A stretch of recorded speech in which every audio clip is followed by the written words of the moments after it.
Please rise for the pledge. I pledge Allegiance to the flag of the United States of America and to the republic for which it stands, one nation, under God, indivisible, with liberty and justice for all.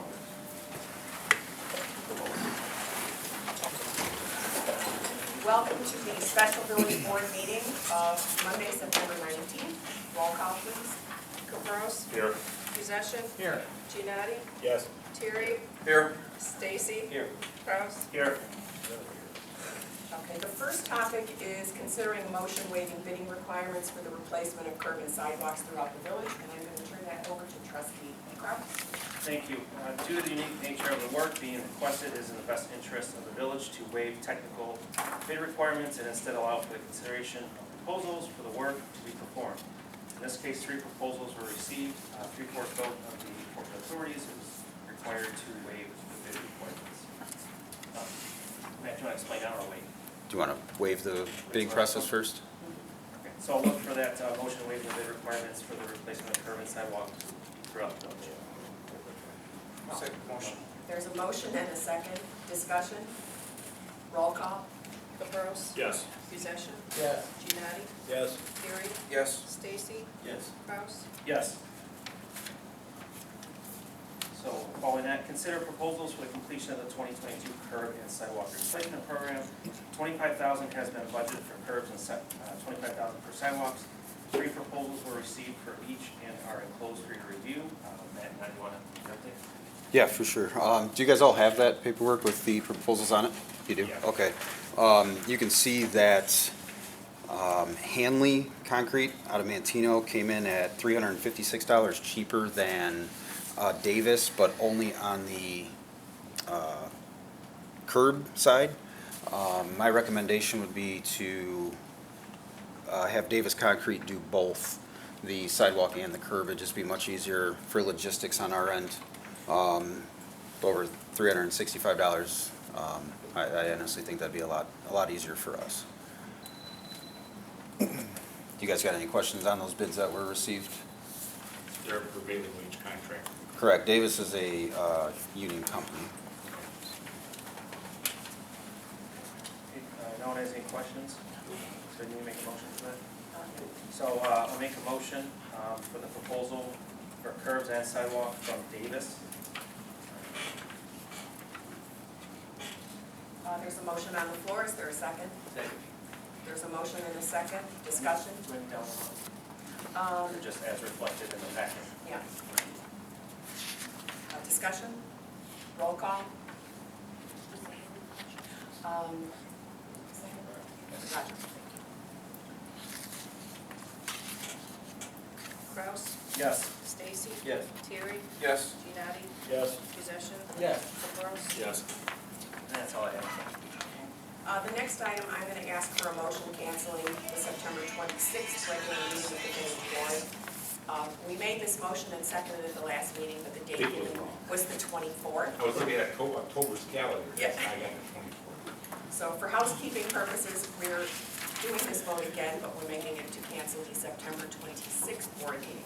So would someone like to make that motion? I'll make the motion to cancel September 26th. All right, there's a motion on the floor. Is there a second? Second. There's a motion and a few seconds. Discussion? Roll call? Capros? Yes. Possession? Yes. Giannotti? Yes. Terry? Yes. Stacy? Yes. Kraus? Yes. Okay, now we are on to the presentation regarding the public safety facility. Yes, we have several presentations tonight. I'm going to start off first by explaining the history of the current building that we're located at 724 Penfield. Followed by that, the architect is going to make a presentation based on space needs from our feasibility study and how that went into the decision to hold a referendum on the issue of a new public safety facility as a result of that needs analysis that was conducted. During that time, you'll find out more details as to why 724 Penfield right now is not working very well for the police department. Following that presentation, our bond advisor is not advisor, underwriter, right?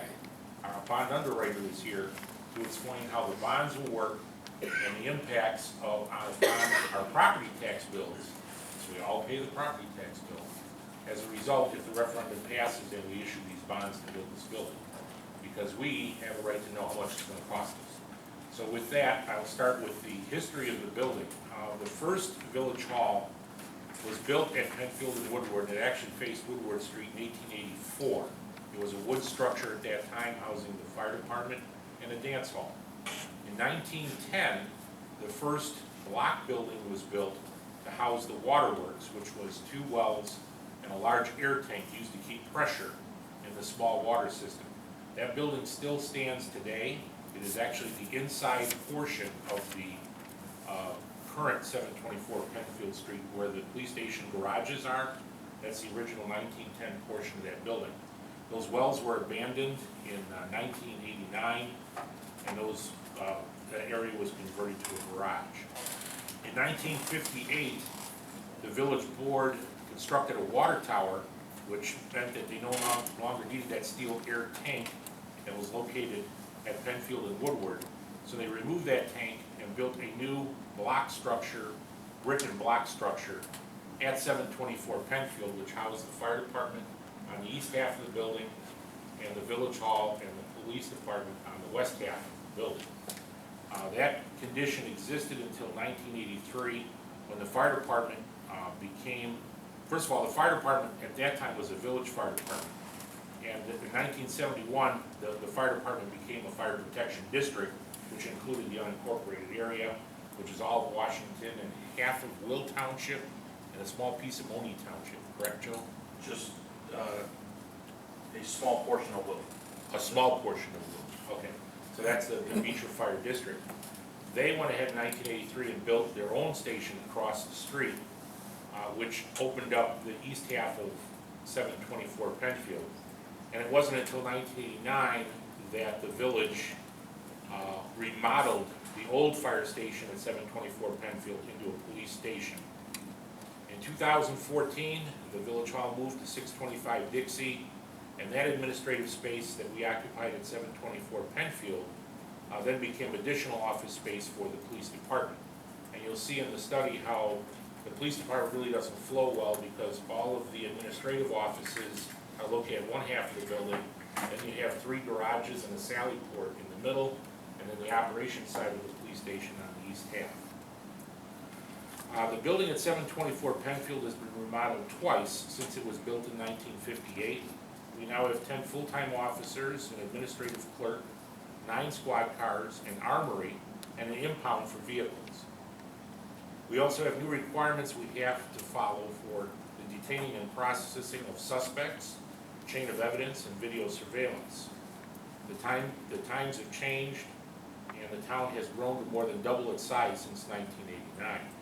So with that, I'm going to turn it over to Jim Majewski from JMA Architects to explain the space needs analysis and the proposed design of the new facility.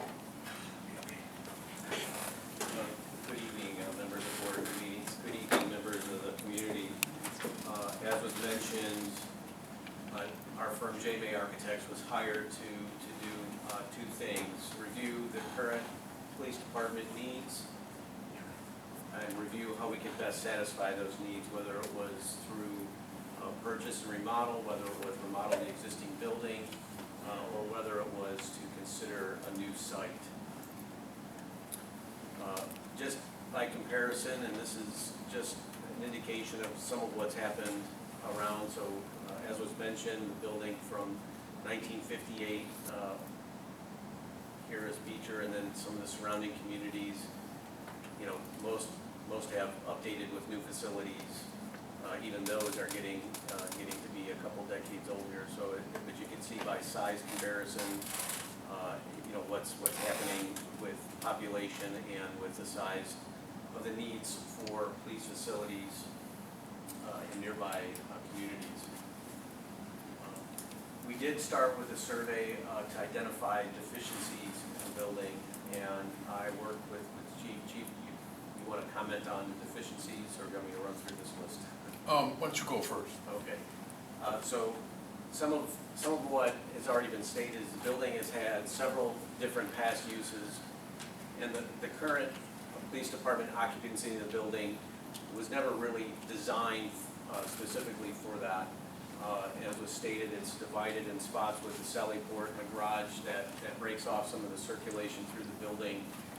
There's a need for better meeting space, roll call room, and training space. Record space needs to be expanded.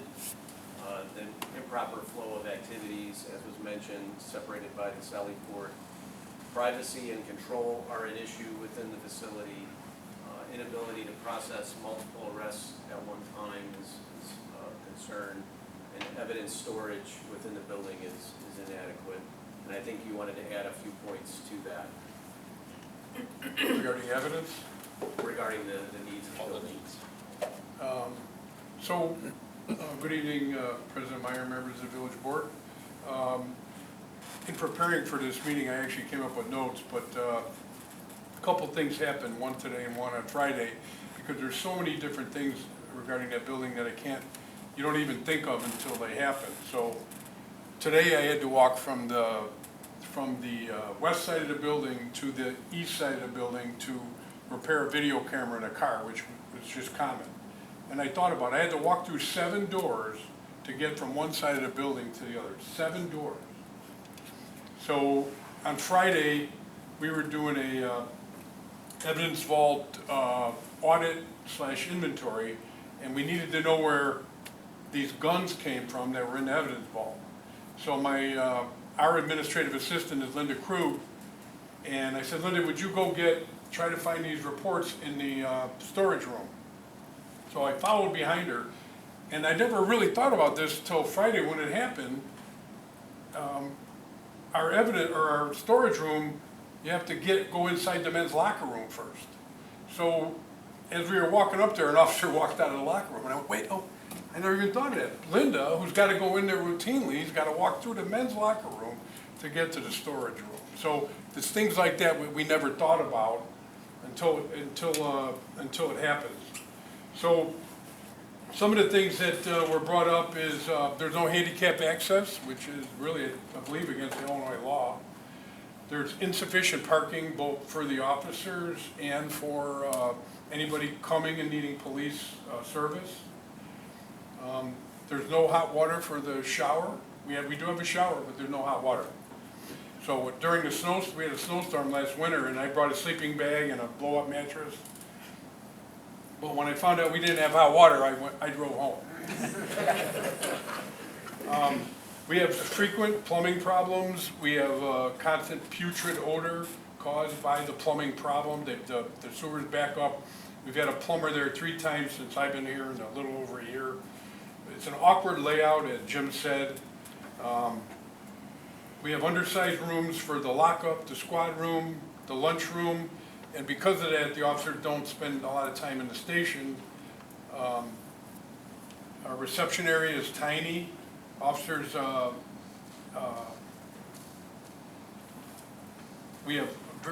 of our offices are very small. I have to get up to open a file drawer. I can't just turn around and go like this because there's no room for that in there. I can't even turn around. I have to stand up, move my chair out of the way, and pull the drawer open. And that's pretty common. The west side of the building is significantly higher than the west, which required wooden stairs to be used on the east side of the building. We also have a huge gap when you walk from what was the pump house to what was the fire department. There's a step of about that big. It's now painted yellow because of the EMA worker that tripped and fell and needed medical attention, and that was recent.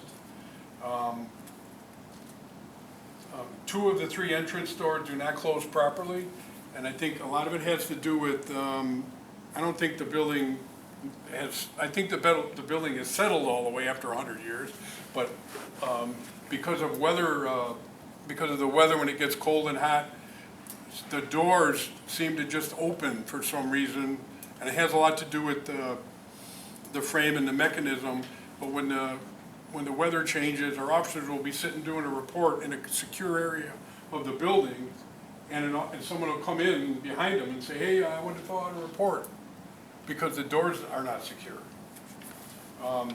The current roof was installed in 2001 with a 15-year warranty. Right now, we have leaks, and we have a huge pool of water on the west side of the building, would that be? Bob? Southwest. On the west side of the building. The HVAC system was installed in 1988, and the east side of the building currently has no air conditioning, so our officers, when they do their reports, they have no air conditioning in the building, and that's the last 3 months, I believe it was, something like that. So during the hottest part of the summer, we had no air conditioning, so the officers tried to stay in the car or school. There's trip hazards throughout the building. I described one from the well house to the old firehouse. We also have a video that happened 2 months ago of a woman that was entering the east side of the building, and if you looked at the east side of the building, there's masonry that's eroded, and it just washed away. And this lady tripped there and fell against the building. And we have a video of it in case she files a lawsuit. Our brick needs to be tuck pointed. We have no restrooms for residents when they come after hours. There's no juvenile holding cell, which is required by law. There's no soundproof interview room, which is very upsetting, because right now the Illinois law says you have to videotape certain crimes. So we have a video camera in our interview room, but you have to walk into the lockup to get to the interview room. And we've had plenty of circumstances where somebody's under arrest, like right where I am here, in the door to the interview room right there, and somebody's sitting right where Bob is. So if you have an informant, somebody wants to talk about the other person there, they're gonna hear everything that's said. So basically, it's an awkward situation, and we can't do that. We'd have to bring them to another police department to interview them, because you have to have the camera, and you have to do the interview. We have no training room, and the benefit of having a big training room is that we would get free training. So when you host a training, you get 2 to 3 officers for training for free, which would save us a big expense. There's no secure lobby window when you walk into the police station, and our receptionist, Linda, is very vulnerable. There's a window, it's not secure, it's not bulletproof. Most departments have a bulletproof window, and it's very secure for their employees. All offices and rooms are filled with supplies. The supply room, or storage room I talked about earlier, is totally filled, because I was trying to take files out of my room so that I could actually pull that drawer open while I turned in the chair. And we have no more room in that other room, the other storage room. There's no more room there. So what that leads to is everybody having files all over their office. There's no separate parking area for officers. And in recent memory, we've had 2 officers had their windows broken out. You know, our job, we have a difficult job, and some part of our job, we don't make people happy. Much as we want to, sometimes we can't. And some people get very upset. There's no secure area for the officers to park. There's not enough parking for residents or anybody who wants to police service at Beecher, because there's not enough parking. And generally speaking, our squads are parked out in front there, which means there's limited parking for the officer's personal cars and anyone coming to the police station. So if we were fortunate enough to have a new building, it would make the department much more efficient, and we'd be able to better serve the residents of Beecher. And would greatly raise morale as well.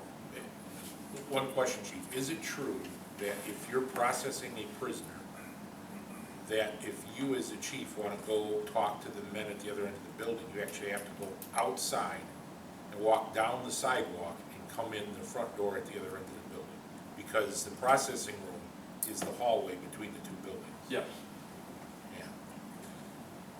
So if they're holding a prisoner, then you can't walk through the building. That's right.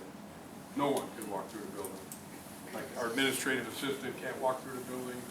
Officers, anybody, any of you that came to the building, if there's a prisoner, which happens a lot, we have people come and say, no, you gotta go out, go outside and go around the other end of the building.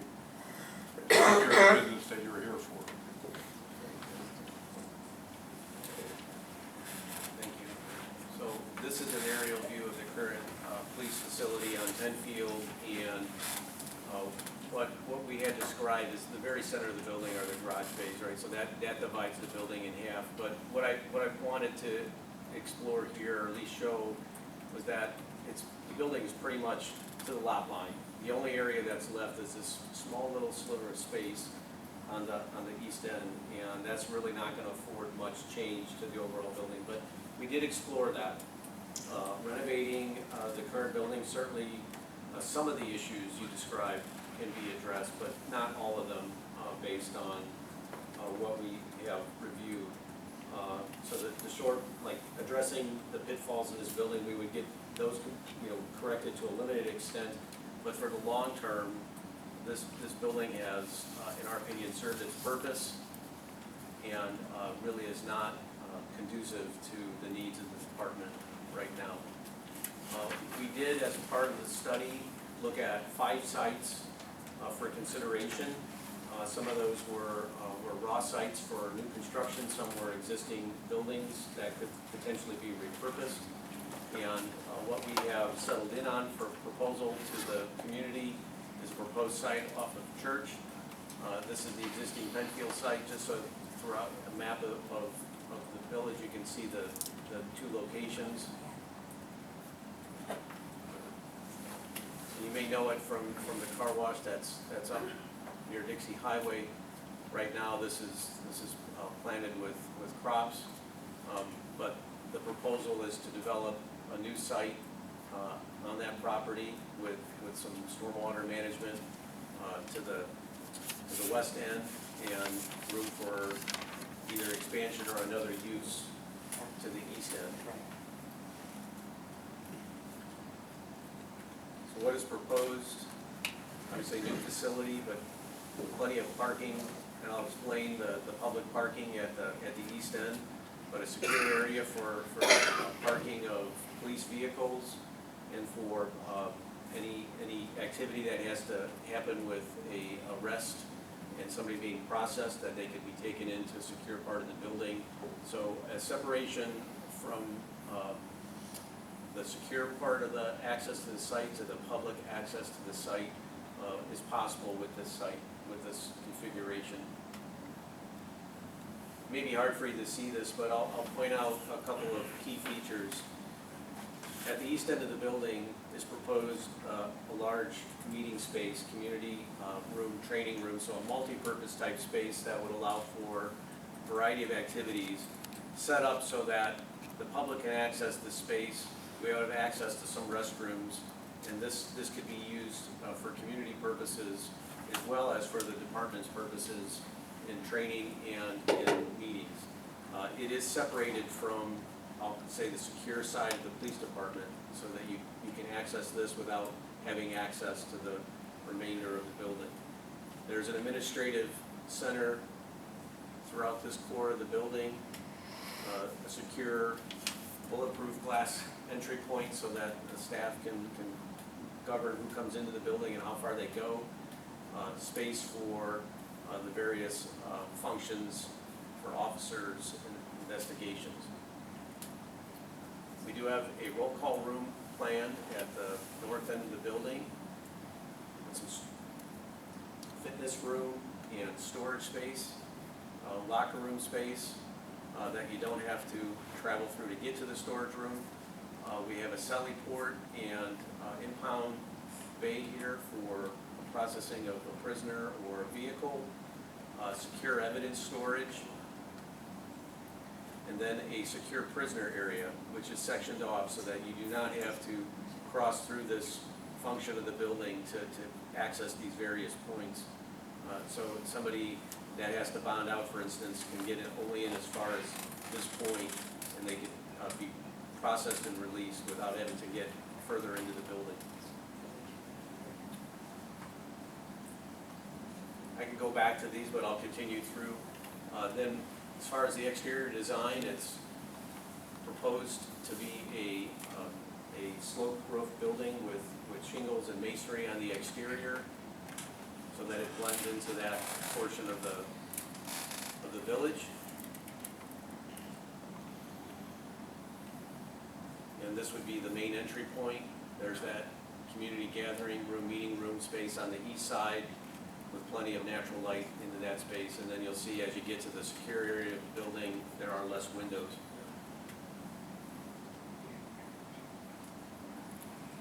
That's the presentation of the proposed building. And I think maybe we're on to discussion of What does it cost?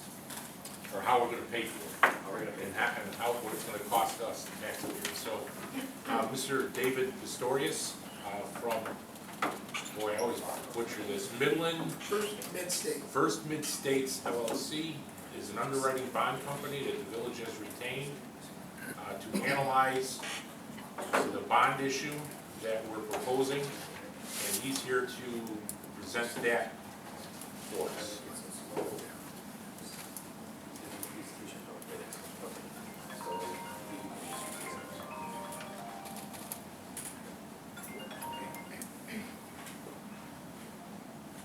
Hey, good evening. Good to see you. Thank you for having me. Welcome. This part of it, fairly brief, but I want to address the concerns of a bond issue and the cost and the impact that it would have. We were retained by the village board at the end of June, and then an election question was actually adopted by the village in July.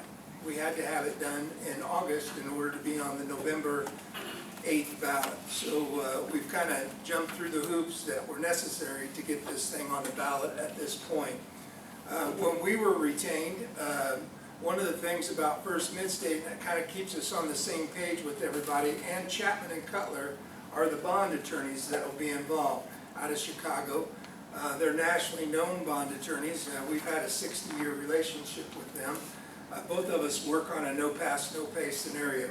So if the referendum is not successful, the village is not out any expense for our services. So kind of keeps us on the same page with you with regards to the project.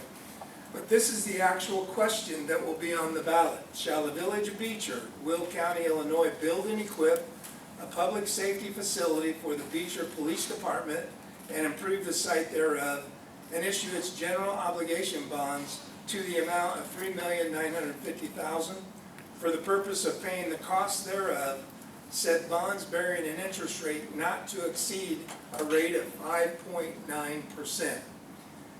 That's important. That's part of the statute. It's required that we put an interest rate in here. Interest rates, as you know, have been rising. And we were looking at things earlier today, and right now, if we were selling bonds today, we'd be in the 4.5% to 4.75% range with the issue. The bottom of the market was last August, and so really since March of this year, the Federal Reserve's been raising rates, and we've started to see some trend upwards pretty significantly. So the maximum interest rate on the bonds is at 5.9. Our calculations use that as a worst case scenario basically for the tax rate increase. The Fed's meeting tomorrow and Wednesday, we anticipate that there might be another rate increase coming as well. But that's where we're at with the current market condition. Another requirement in Will County is that this question also is in Spanish. And so it has to be, both forms have to be on the ballot. So we've had that prepared as well. All right, just kind of run through the numbers. I think we've handed this out. The bond amount again is $3,950,000. The estimated dated date, effective date of the bond issue, the earliest would be basically February 1st, 2023, upon a successful referendum. We've got a couple hoops to jump through after a referendum takes place. The county clerk has up to 21 days to canvass the election, and then I believe there's a 30-day contestability period. We can't close or sell the bonds basically during that 51-day period of time. And so that'll take us through December. So the earliest we could probably be adopting a bond ordinance, which is when we would be selling the bonds, would be in January. And then we typically close and pay the funds out to the village, then about 3 weeks after that board meeting would take place. So that's kind of the time frame of when the funds could be available on a successful referendum. We're going out 20 years. One of the important things was we're going to have at least a 10-year call or something shorter. That's negotiated when we go out to the buyers of the bonds, but 10 years will be the call feature or less. And that's a good thing because that allows the village to be able to pay the bonds off a little quicker if they need to, which could save some interest down the road and so forth. Again, showing the maximum interest rate of 5.9% using the 2021 assessed value of the village of $115 million. The total bond and interest tax rate is 28.45 cents. Now, 7.40 cents of that is from existing bonds the village already has. And those bonds go out to, the last levy for those is in 2030. And so we've laid this in around. So the increase for this is the 21.05 cents. That's the bump in the tax rate for the village for this. This is the sheet that I handed out to you with regards to the increase. And this is movable. We can put different market values in here as well. What we've done here with this sheet is we've taken different market values of homes, the average one being in the middle, the 235,000. So the taxable value of that, if you divide that by 3 and you take off the $6,000 homestead exemption, you're looking at $72,333 that would go times that tax rate, that 0.02105, okay, the 21.5 cents basically. So that would equal an annual increase in taxes for a $235,000 home at $152. So that's where that is. Or $12.67 a month. There you go. But we've also passed out a worksheet that you can use that can help you in figuring your own situation out. So we've got the 21.05 cent increase at the top. Take the assessed value, which is 1/3 of your market value of your home, minus the different exemptions. We've listed 3 of the larger ones. There are more exemptions that you could qualify for, but we've got the homestead exemption, senior citizens exemption, veterans disability exemptions as well. And then it gives you your total deductions. And then you take that net number times the estimated tax rate increase factor, and that's going to equal what your bump in tax rates would be. So it's pretty straightforward, pretty simple. Again, that's the bulk of my conversation today, but I'm happy to answer questions with regards to this. Anything out there? At this point, Mr. President, you could take the meeting over and ask people to ask questions and comments, but it's your hearing. And actually, does anyone have a question for him? As long as he's here. What date would the rate get locked in if the referendum went through? We typically sell the bonds the week to 2 weeks before the board meeting. We would adopt the bond ordinance. We have to sell bonds in current market conditions. So one of your meeting dates in January, we will be in the market typically 7 to 10, 14 days before then. So that's when the rate will be locked in. So when I show up at that bond ordinance meeting, that's when we're going to know the final interest rate, final details of the issue at that time. Being lower than the 5.9. We sure hope so. Can't be any higher. Can't be any higher. So if the rates are higher, we have to reduce the amount we borrow to equal the higher rate. And then it gets a little dicey as far as how much money we need to build a building. So let's hope that 5.9 is the not to exceed number. The other thing to know about a referendum is you don't have to rush right out and issue the bonds either. Once you have a successful referendum, you actually have the authority to issue the bonds as good for up to 5 years. So it does allow you, if things aren't quite where they should be, where you would like them to be, you could hold off a little bit with regards to that. Or you could issue part of the bonds to start the project, and you would still have that remaining authority, the balance of those 5 years, to come back and pick that up at a second issue. Now, in analysis of that, you kind of duplicate some costs possibly with that in that scenario, because with this issue, you're looking at a bond rating that will be needed, those type of things, possibly insurance on the bonds, those type of expenses. So again, it's just something that we'll have to discuss as it plays out.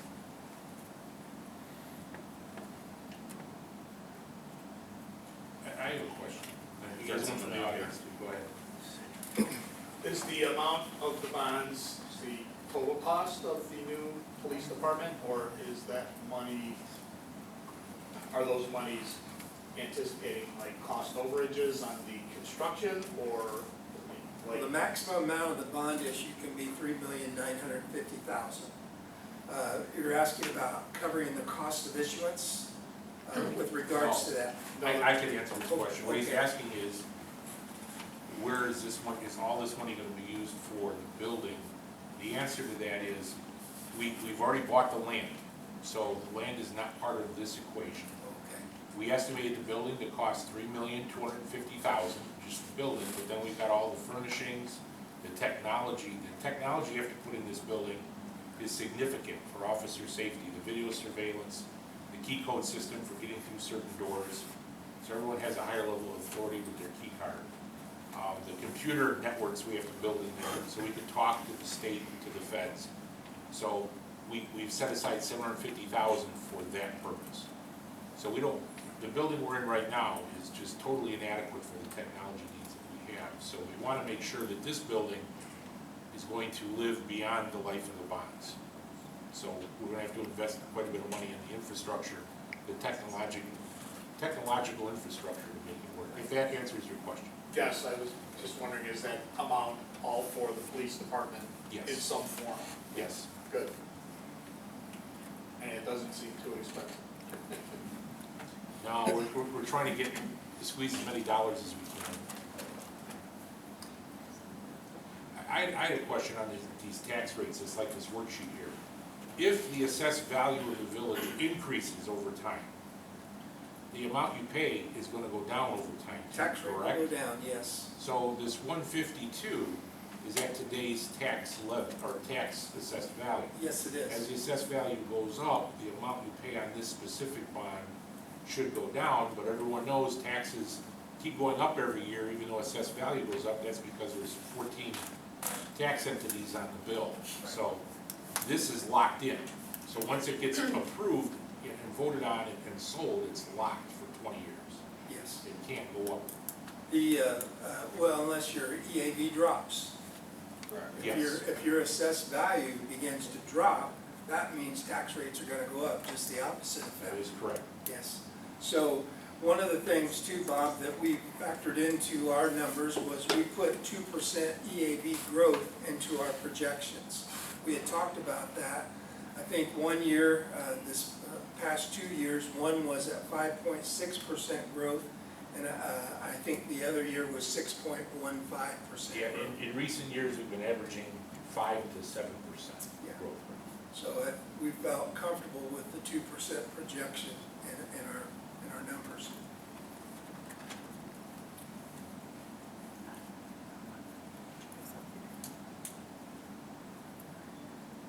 Anybody else? Any questions?